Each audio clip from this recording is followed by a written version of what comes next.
A year ago, you were in Abbotsford playing in the AHL. Yeah, well, it was a shock for me. It was really hard to come to terms with, really hard to push myself to keep working, to just endure it. People don't always know what's really going on, but they still get caught up in the narrative, yeah? During that tough time, did you think about returning to the KHL? The NHL is more about survival for me.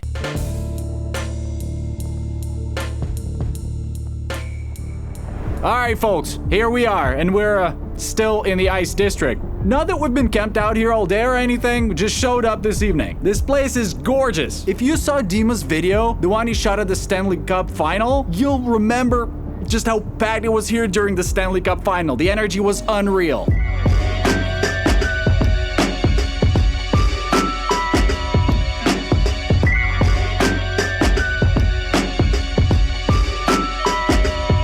It's honestly such a cool feature. They've got this rink set up so you can skate and warm up a bit before the game, then head over to watch the actual match. Why not? Everything here is set up for people to enjoy. And the best part, it's completely free. You can come here, change into your skates. Oh, and there's a fireplace in case you get cold.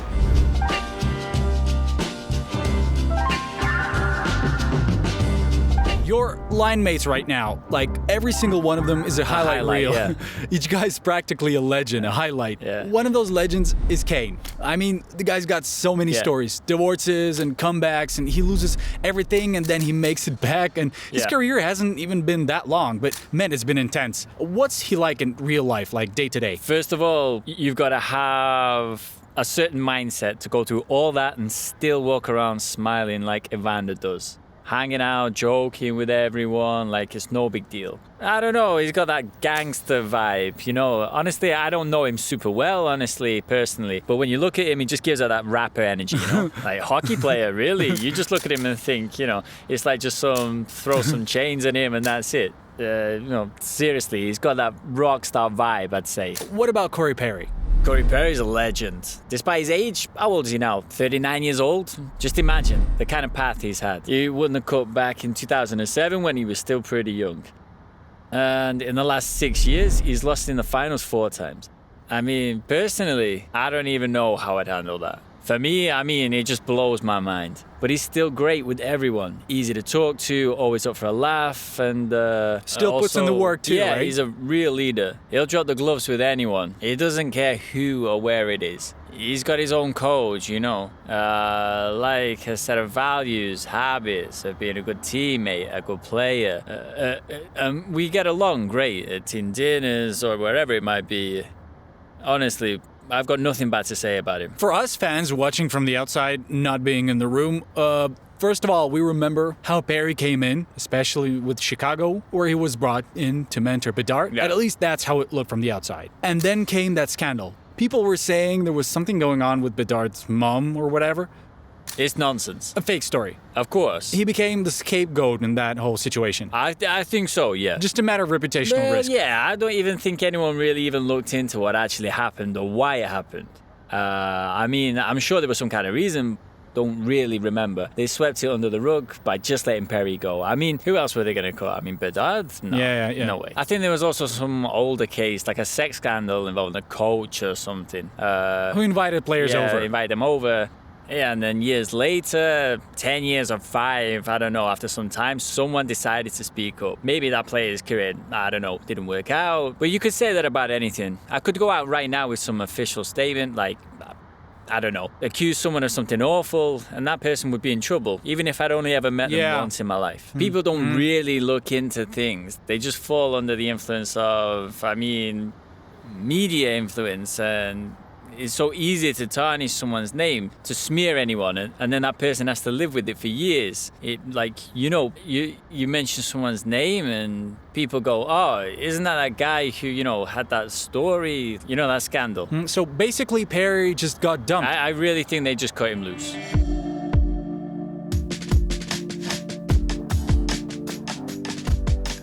This season feels like it's been a special one for you, and the past year has been special for you too. Because just looking back, a year ago, you were in Abbotsford playing in the AHL. And let's be completely honest and not lie to ourselves. Things weren't going so well at that point. Horrible. Yeah. A year later, Vasily Podkolzin is playing for the Edmonton Oilers in the top 6. You're lining up with Draisaitl. You're sometimes skating on a line with McDavid. And from the outside, people think like, wow, that's a miracle. Or he just got lucky, like he landed in the right spot or got traded at the right time. Everyone's got their own take. But to me, I think that there's more to this than just luck. That's why I want to start this part of the conversation by looking back. Let's remember what the past year has been like for you. What was going on in your life, what you were thinking, what you went through. Please tell us about it. The year started off pretty well. Yeah, it started pretty well, actually. I had a solid training camp. I had a nice start. Like I was skating on a line with Draisaitl. So, no, sorry, not Draisaitl. With Miller and Bosa, I was skating. Things were looking pretty good. Then I played 2 games. Then they called me to a meeting. 2 preseason games. So then they called me in for a meeting. This was the start of the 23-24 season, just to give some context. They told me, for several reasons right now, you're not an NHL player level. Can we talk about what those reasons were? Yeah, I think it's fine now. It's all in the past. They told me, your work ethic is definitely the best, we would say. You're in the best shape of anyone. I should clarify this. I stayed in Canada, in Vancouver, the whole summer. I was in the gym. I was preparing. All the coaches saw it. It was a tough summer, really. But they were like, your hockey IQ isn't at the NHL level right now. Sort of like, you're making the wrong decisions out there. And that line really stuck with me. It made me think a little bit. It kind of burned into my memory. And that was it. They told me I was going to the AHL. The main coach told you that? Yeah, exactly. In fact, I came in with a totally different mindset and different... it was a shock for me. After playing 2 full seasons in the NHL, and then going into my 3rd year, my contract year, I was really focused on proving myself. I had this idea to show everyone that, basically to show that I deserve to be re-signed. And, but life throws surprises at you and it brings challenges. I ended up spending over half a year. Yeah, around about 5 or 6 months in the AHL. The workers on their power play. Oman and DiGiuseppe go back and forth. Now Rathbone to Podkolzin. Rashad scores! What was that time like for you, those 5 or 6 months? Let's just say I don't miss it. Yeah. Well, looking back now, of course, I can smile about it. But at the time, everything felt like it was dragging on forever. There were all these conversations going on. Naturally, we started talking with my agents about a possible trade. That was, kind of expected. Because, of course, there was some disappointment. I didn't understand what it all meant. Things had been fine for 2 years, and then suddenly this one line just stuck with me, Mm-hmm. And I was really lucky to have Jeremy Colleton as my head coach in Abbotsford, and now he's an assistant coach in New Jersey Devils. You could say Jeremy basically pulled me up by the ears because my mindset back then wasn't great. Far from it, in the sense that it was really hard to motivate myself, really hard to keep pushing myself, to keep going on, to be patient. Even though I kept telling myself, come on, keep going, it'll work out. People will see what you're doing. The turning point was really having Jeremy there.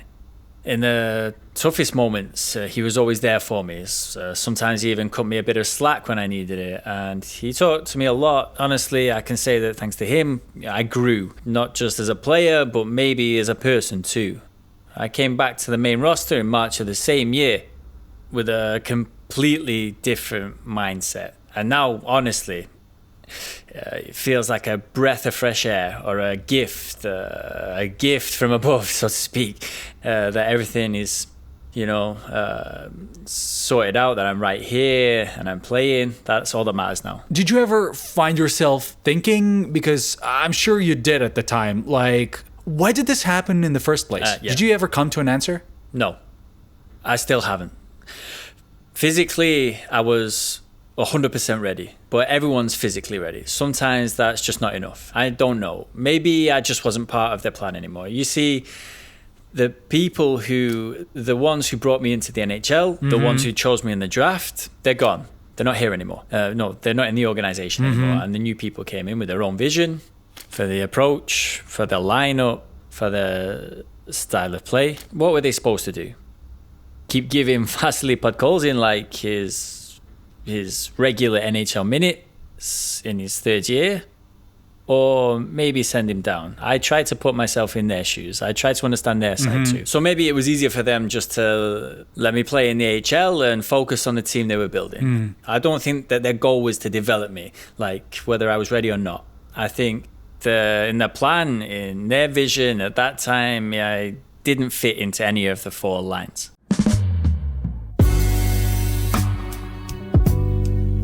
Check out the lines at the entrance and how stunning the lobby looks. It's just something else, absolutely gorgeous. And the way everything's designed, the way it all shimmers, and the arena looks like a spaceship, honestly, it's just stunning. Those jerseys are so bright, I can only imagine what it's gonna be like inside the stadium. Oh, and by the way, do you know what's different about Edmonton? You won't find this at any other NHL arena. They have a casino inside the arena. There it is. You can stop by before the game, play a little bit, and then you just... Oh, no? Oh, sorry. Anyway, they kicked us out of the casino. But anyways, it's cool that they have one here. People come to watch the game and hit the casino along the way. Can you imagine? All right, let's go to the game.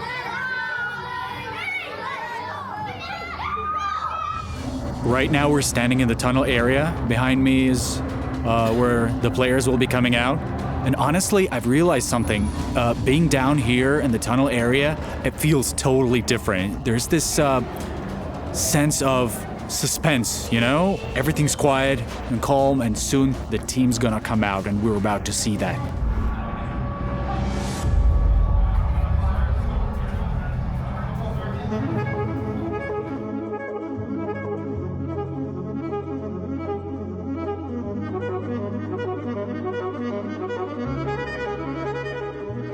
All right, tell me, do you think Tocchet could have said that on purpose, that your hockey IQ isn't NHL level, just to get you under your skin and push you to work even harder? Yeah, I think so. Quite possible. Might be true. But that line, it really stuck with me.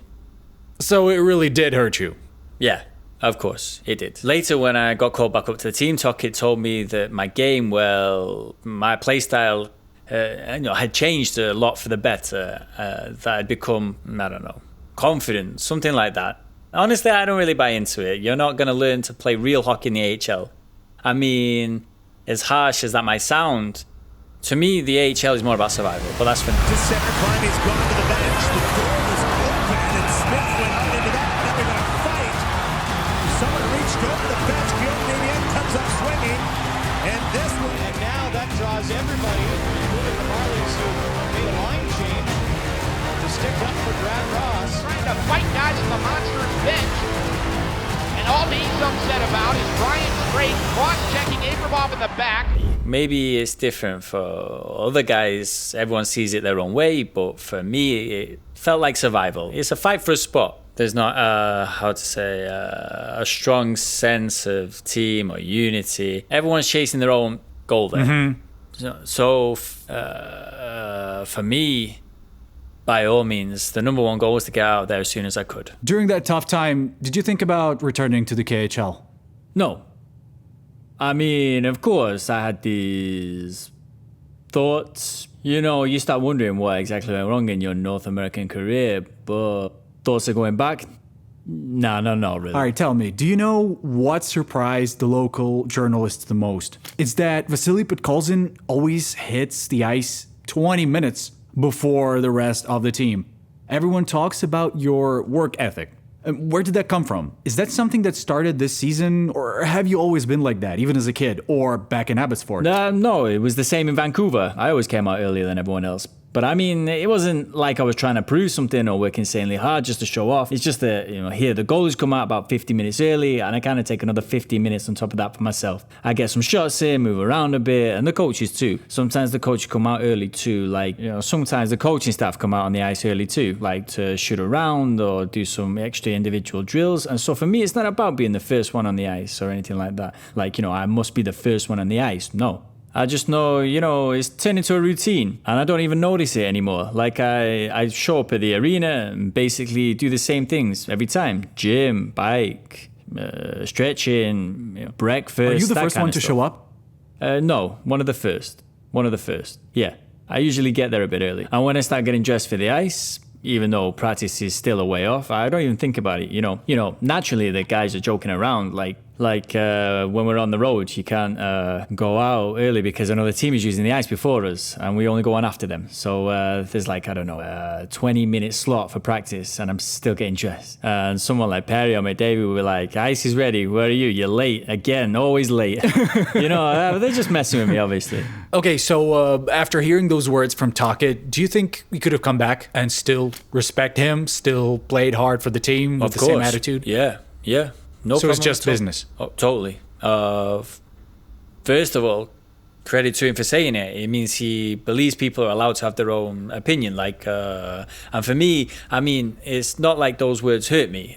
They did basically, but I've never really had any real serious beef with coaches or trainers before. I've never been a favorite or anything, but I've always had really good relationships with the coaching staff everywhere.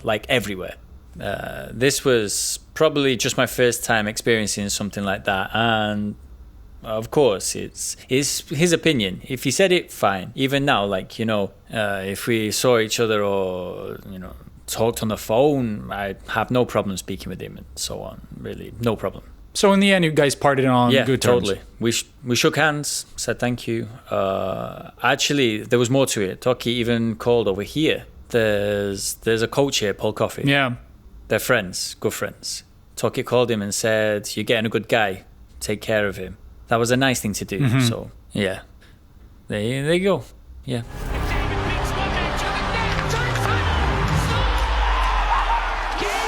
There's a place in Edmonton, Alberta, and this place is a terror dome.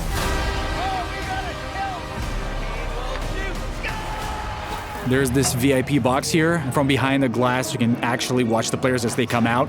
I've seen something similar in New York, so basically people are eating, relaxing, and they get this unique view. Edmonton's arena really is impressive, even though it kind of looks like it's made of, like metal, but it doesn't feel like a giant tin can the way it did in San Jose. The metal here looks stylish and well designed. It's blended with other materials and elements, so it feels modern and beautiful. When it comes to interior, basically you've got this glass panorama thing and super high ceilings. And I'm not even sure what the style is called. Maybe we've got some designers watching who can tell me. Then there's the security. Security here is just top notch. And by the way, this is a mobile bar. This guy just drives it around and serves drinks to everyone. I'm honestly blown away by the scale of it all, the ambition, and the fact that, well, it's not just expensive for the sake of being expensive. It's actually made for people. So many thoughtful touches and little details. Well, it's amazing. Being in a place like this, whether you're playing or just visiting, it's a real pleasure. So, if you're ever in Edmonton, don't miss the chance to check this place out. Shot Henry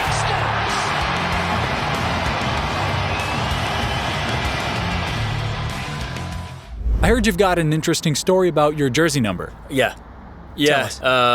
So, once again, there was so much just going on, tons of info, tons of calls, texts from unknown numbers. I was trying to save contacts as they introduced themselves. Then it came to numbers. I got a call from the equipment guy asking, what number do you want? Do you want to keep 92? I remembered this story about Misha Maltsev when he was in Colorado. The fact that he picked number 98, like the year of his birth. And then some of the guys came up to him and said, hey, maybe pick something lower. 98's kind of a bold choice, which I think is nonsense, honestly. Like the higher the number... Yeah, it's nonsense. Still, I don't really care either way. didn't matter, honestly. I could go for another one, but I thought about keeping 92 or switching maybe to number 19. That's the number I've always played under, but it was taken. I always considered number 11, though maybe it had been retired for some time. Maybe some legend like Messi wore it. I don't know. And then, so the guy goes, are we keeping 92 or not?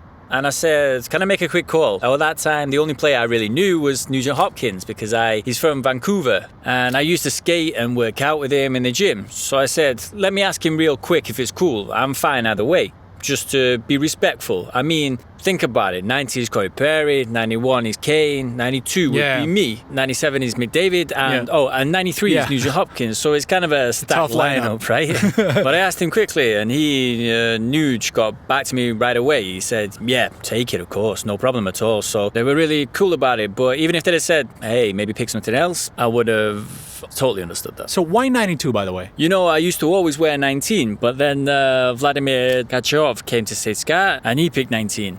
For me, I don't really know. 92 just kind of made sense. Our whole generation grew up watching Yevgeny Kuznetsov. You know, he was young back then, and you know we all followed him. He was young stars. So yeah, I guess that influenced it a bit. You know, you could say he played a part in that.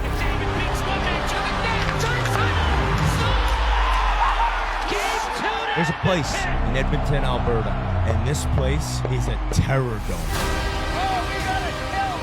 I believe if you asked all your former coaches and teammates, pretty much everyone would point out your work ethic. So was that something your parents taught you or something you developed on your own? I mean, not every hockey player has that kind of work ethic. Far from it. Some just can't do it, let's be honest. And not everyone even understands what it really means. How was it for you? How did that grow in you? You know, I'm not even sure. I just look at the guys. I see the level that they're at. How calm and collected they are doing what they do. I don't know if it's because they're that good or because, I don't know, their parents drilled it into them early on or something, but hard work pays off. And if you do something long enough, like just, you know, keep chipping away like a woodpecker, it might seem silly or outright pointless, but in the end, it can really bring you some results. The only time I struggled with that was in Abbotsford. There was a stretch when it was really hard to force myself to show up early, to keep being the first one out there. And the system was different out there, you see.